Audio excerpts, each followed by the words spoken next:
اب انف از انف, اس چیز کو اب باہر کر دیں تو زیادہ بہتر ہے, اس چیز سے نکل آئے باہر تو اچھا ہے. پولیٹیشنز بھی, اور یہ for the heck of it ہم لوگوں کے آگے رکھ دینا جناب کہ جناب پنڈی نے یہ کر دیا, پنڈی نے وہ کر دیا, باجوے نے یہ کر دیا, باجوہ نے وہ کر دیا. نو سر, میں with all due respect Imran Khan صاحب, آپ جب باجوہ صاحب کے ساتھ تھے یا باجوہ صاحب جب آپ کی بات سن رہے تھے, آپ نے 50 مرتبہ کہا کہ جناب پنڈی اور ہم ایک پیج پہ ہیں, جس کی وجہ سے جناب ترقی ہو رہی ہے ملک کے اندر.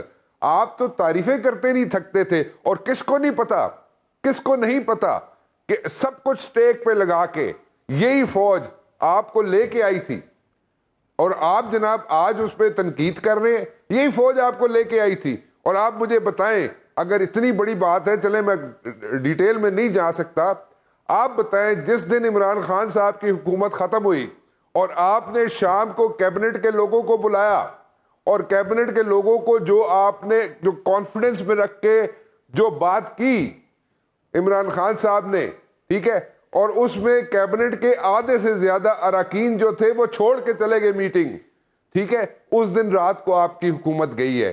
وہ کیا فیصلہ تھا جو آپ نے کیا تھا عمران خان صاحب؟ اگر آپ ایک پیج پہ تھے اور اگر آپ تعریفیں کرتے ہوئے پنڈی کی یا باجوہ صاحب کی نہیں تھکتے تھے تو پلیز اس پہ ایک بھرم رکھیں, کیونکہ باجوہ صاحب تو چلے گئے, باجوہ صاحب ہو یا کوئی بھی چیف آف آرمی سٹاف ہو, جب once he is out of the office تو وہ تو اپنے صفائی میں کچھ پیش نہیں کر سکتا. ٹھیک ہے, نہ تو اس کے پاس تو ماؤتھ پیس ہوتا ہے اور وہ کچھ بھی نہیں کرتا. ہاں, لیکن لوگ بائیں کس کو کرتے ہیں نا, میٹر یہ وہ ہمارے سامنے. ہاں جی, نہیں دیکھیں مسئلہ یہ عائشہ کہ وہ جو چیزیں پیش کر رہے ہیں نا, وہ چیزیں وہ نیشنل اپنا سوری یہ ڈیفنس جو یونیورسٹی ہے, نیشنل ڈیفنس یونیورسٹی جو ہے, اس میں بھی 5 ہفتے پہلے وہ ساری چیزیں بات کر چکے ہیں. جی ایسا ہی ہے, ٹھیک ہے, 5 ہفتے پہلے ریٹائرمنٹ سے وہ باتیں ساری کر چکے ہیں باجوہ صاحب, اور اس میں بڑی ڈیٹیل میں باتیں کر چکے ہیں. And I was physically present over there, اور اگر میں کیونکہ وہاں پہ چیٹم ہاؤس رول اپلائی کرتا ہے, اس لیے میں ڈیٹیل میں نہیں جا سکتا, لیکن دین اگین اگر میں باتیں کرنی شروع کروں گا وہاں پہ اور اس رول بہت باتیں کر لی رانا صاحب, آپ نے پہلے ہی بہت کچھ کہہ دیا جو کہ بہت سے لوگ کہتے ہوئے کتراتے ہیں, اور بہرحال آپ کی باتوں سے بہت کچھ یاد بھی آیا, ریزوننس بھی ہوئی اس کی. اور جنرل صاحب کی طرف ہم جائیں گے. ڈرٹی ہیری آڈیو لیکس کا ایک سلسلہ چلا, عمران خان صاحب نے ڈرٹی ہیری کے حوالے سے بھی اپنا موقف بہت بدلا, کئی ٹریکس بدلے, اور اس کے بعد اب جا کے جو ہیڈ لائنز لگی ہیں وہ یہ کہ actually it was x army chief not U S جو کہ ان کے نکالنے کے پیچھے تھے. کوشچن یہاں یہ ہے کہ عمران خان صاحب کے پیش نظر کچھ تو ہوگا کہ وہ بار بار یاد کر رہے ہیں ان کو, جن کے بارے میں مسلم لیگ کاف کا یہ کہنا ہے کہ بھائی سب سے زیادہ مدد تو انہوں نے کی ان کی. آپ کے خیال میں عمران خان صاحب کو اس سے سیاسی فائدہ ہوگا یا نقصان موقف کے بدلنے سے؟ جنرل صاحب دیکھیے, ہم کافی ساری باتیں ایک اس میں کر رہے ہیں. نمبر ایک تو یہ ہے کہ میں ذاتی طور پہ سمجھتا ہوں کہ جنرل باجوہ صاحب کو اس قسم کے جو بلیک قسم کے انٹرویو دے رہے ہیں ان کو نہیں دینے چاہیے. جب وہ بات کرتے ہیں تو then he allows Pandora box to be open, اور پھر مخالف طرف سے حملے شروع ہو جاتے ہیں, ان کو پھر ڈیفینڈ کرنا پڑے گا. میرا خیال ہے کہ اگر جنرل باجوہ صاحب ان سب چیزوں کو ایک دفعہ کڑا گھونٹ سمجھ کے پی لیں تو شاید یہ چیزیں ڈائی ڈاؤن ہونے کی طرف چلے جائیں, اور جو اس کا ارتعاش پیدا ہوا ہے وہ شاید تھوڑا کم ہو جائے. نمبر 2, سیاستدانوں کا فوج کو بلیم کرنا, جس طرح ہم سب کو پتا ہے کہ وہ نئی بات نہیں ہے. لیکن مجھے یہ بتائیے کہ سیاستدان جو بھی حکومت میں رہے ہیں, کیا ان کے اپنے کاروبار میں یا ان کے اپنے مسائل میں یا جو انہوں نے فیصلے کرنے تھے کہیں کسی نے رکاوٹ ڈالی ہے؟ آج تک مجھے کسی نے یہ بتایا کہ بھئی ہم نے جو نیشنلائزیشن کرنی تھی کس نے روکا ہم نے آئی پی پیز لانی تھی کس نے ہم نے روکا, ہم نے آئی پی پیز میں ہم نے کھل کے گڑبڑ کرنی تھی کس نے ہمیں روکا. کیا ہمیں کسی نے بتایا کہ یہ جو سی پیک میں ہم جو پروجیکٹ لے کے آئے ہیں اس پہ کسی نے ہمیں روکا, سمجھایا شاید ہوگا, کسی نے روکا ہمیں کسی نے؟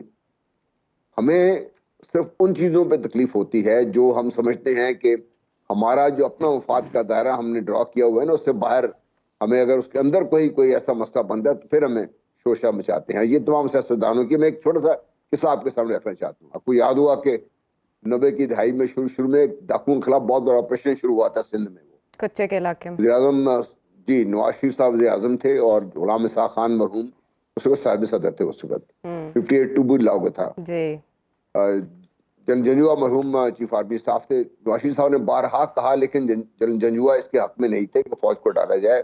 ان کا خیال یہ تھا کہ سول آرم فورسز اور پولیس کو مل کے آپریشن کرنا چاہیے. جب یہ نہ ہوئی بات تو نواز شریف صاحب نے اس وقت کے صدر جنرل پریزیڈنٹ اسحاق کو کہا. تو پریزیڈنٹ اسحاق نے فون کیا جنرل آصف کو, تو جنرل آصف کو نے کہا جی کم اوور. جنرل آصف چلے گئے نیشنل پریزیڈنٹ آف پاکستان ہیں اس وقت, وہ 58 بھی تھا, کمانڈر چیف بھی ہیں پاکستان فورسز کے. تو پہنچے تو میں نواز شریف وہاں بیٹھے ہوئے تھے. تو بیٹھتے ہی, اور یہ میں اس شخص سے بتا رہا ہوں جو وہاں موجود تھا اس میٹنگ میں, انہوں نے کہا, اسحاق خان صاحب نے پوچھا آصف ہو ایم آئی, اس نے کہا پریزیڈنٹ. اس نے کہا نو ہو ایم آئی. اور جنرل آصف سمجھ گئے, you also my commander in chief. انہوں نے کہا جی I order you to move your forces and get them deployed against the dacoits. انہوں نے کہا رائٹ سر.